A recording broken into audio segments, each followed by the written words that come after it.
Bab 16.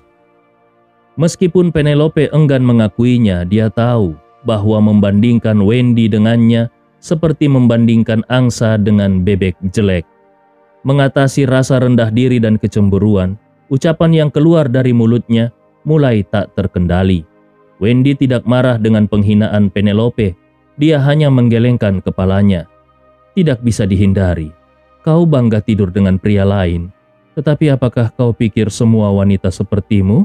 Maaf, aku bukan wanita seperti itu, katanya. Semua orang terpesona dengan cara Wendy membawa dirinya sendiri.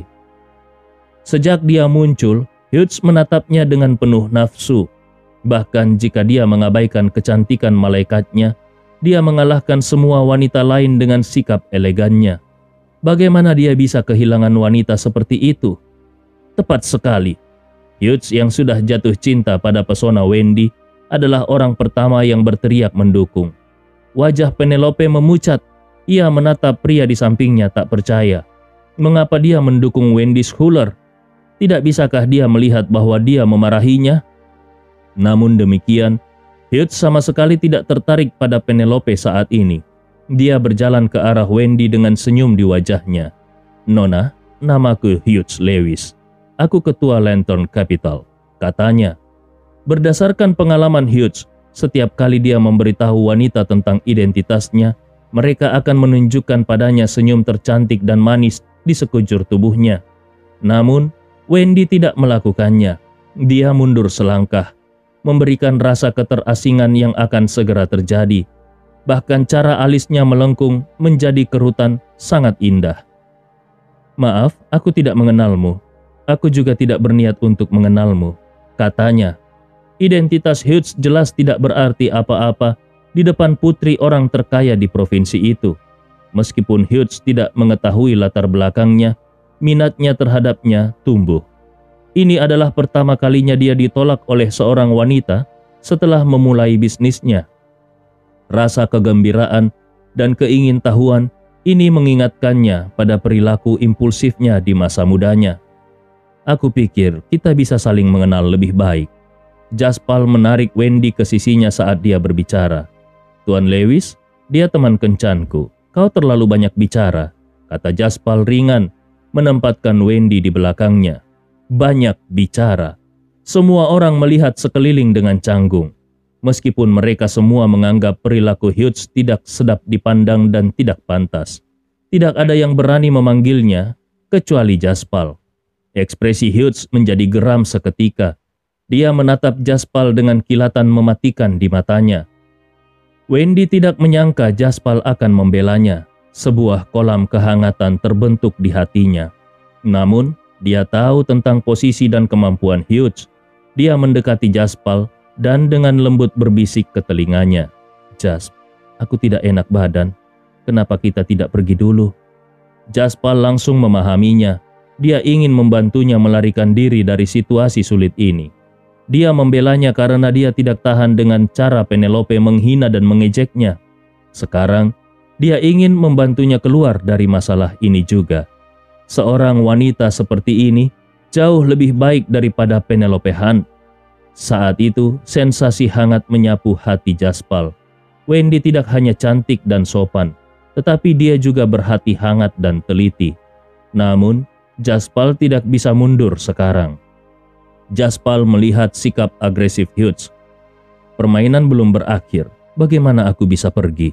dia bertanya. Kekhawatiran memenuhi wajah Wendy. Tepat saat dia akan mengatakan sesuatu, Hughes berbicara. "Aku khawatir kau akan lari. Bung, meskipun kau berani dan gegabah, aku tidak dapat menyangkal bahwa kau benar-benar unik. Kau hanya sedikit bodoh karena kau tidak tahu kapan harus menyerah," dia berkata. Keduanya sudah tidak berhubungan baik. Alih-alih menyerah, Hughes memilih untuk memamerkan posisi dan kemampuannya. "Tuan Lewis, aku punya ide." Penelope maju dengan tatapan membunuh yang tertuju pada Jaspal dan Wendy. Dia tersenyum kejam. "Bagaimana kalau kita meningkatkan kegembiraan? Selain $35 juta, bagaimana kalau kita menambahkan Wendy Schuler ke dalam taruhan? Siapapun yang memenangkan taruhan dapat membawa Wendy bersamanya.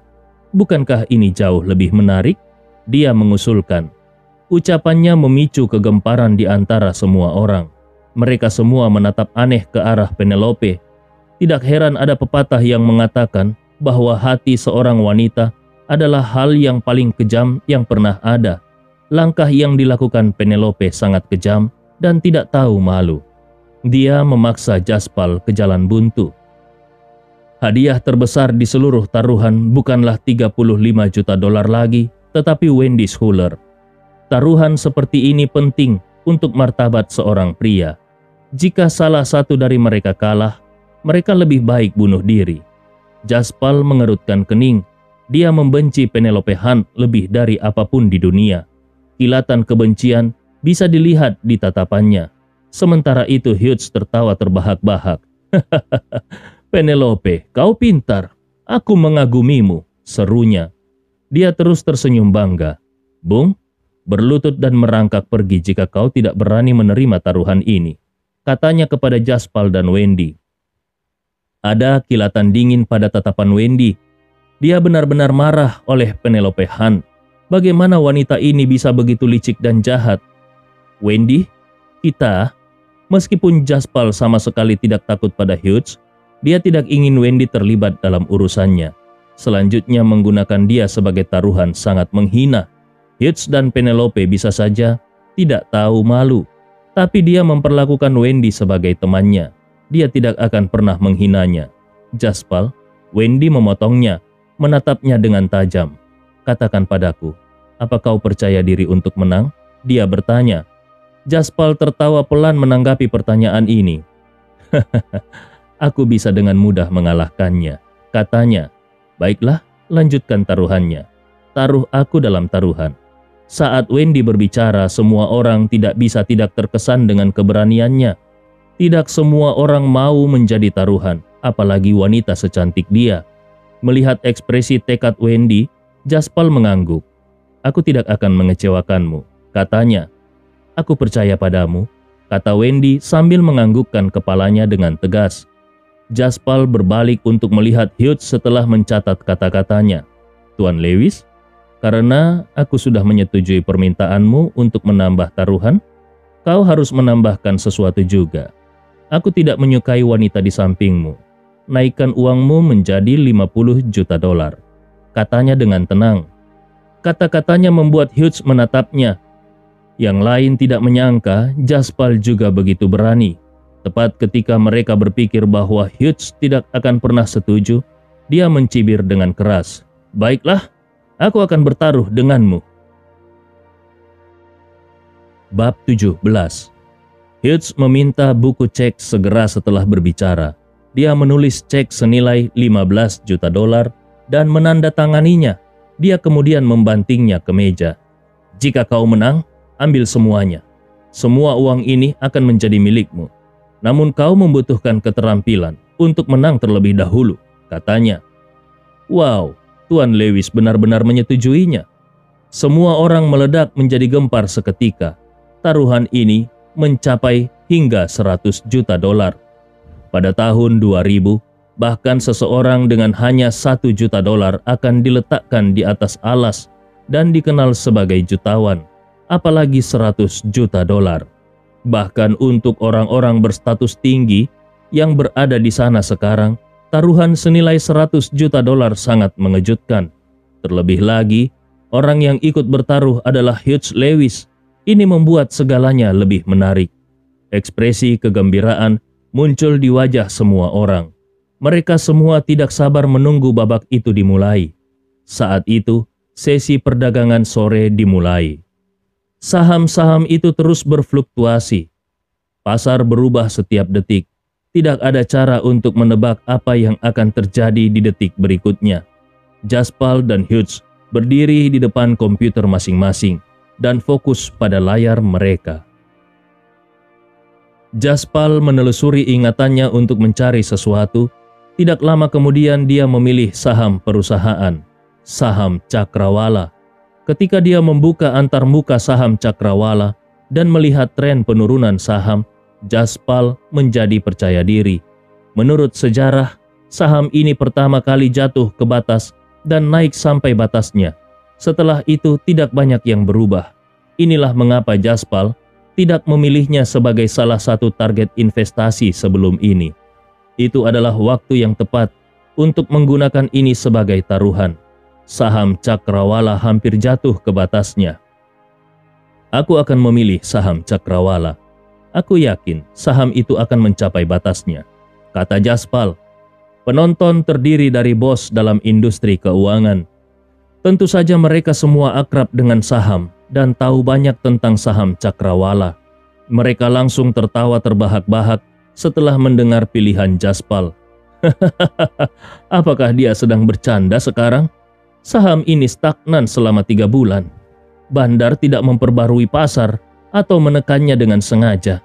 Ini hanya bisa berarti bahwa perusahaan tidak berjalan dengan baik dan tidak ada yang mau menyebutnya dips.